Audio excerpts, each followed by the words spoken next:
Census data released yesterday show a significant disparity between urban and rural BC when it comes to immigration. That isn't a surprise to many, but will the Great Divide have an impact on growth in the north? While the stats show nearly half the population of Vancouver citing their mother tongue as a language other than English or French, less than 10% say the same in Prince George. Many feel the lack of services could be the reason, but it could make or break economic renewal. And we have to again have in place all of those supports. If we don't, we're just not going to be able to attract the workforce.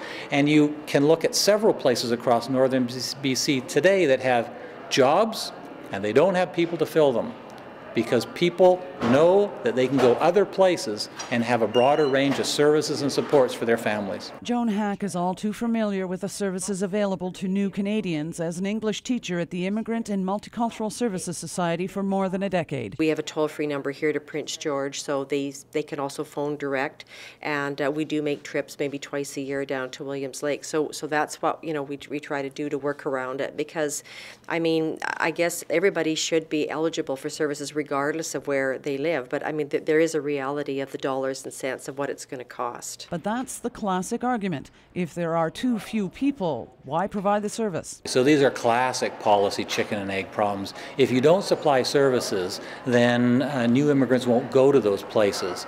If you supply the services, then you also have to nest that within the recruitment process through Canadian embassies and other processes so that they know they can go there and be supported.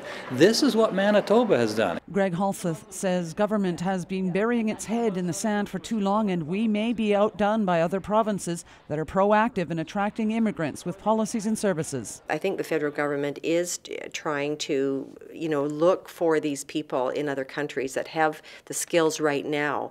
But, failing that, I mean, I think they have to put a little bit more money into training people that are already here and aren't matched to a job to be able to possibly fill these jobs in the future. But Joan Hack says language is often the greatest barrier to putting immigrants into those jobs.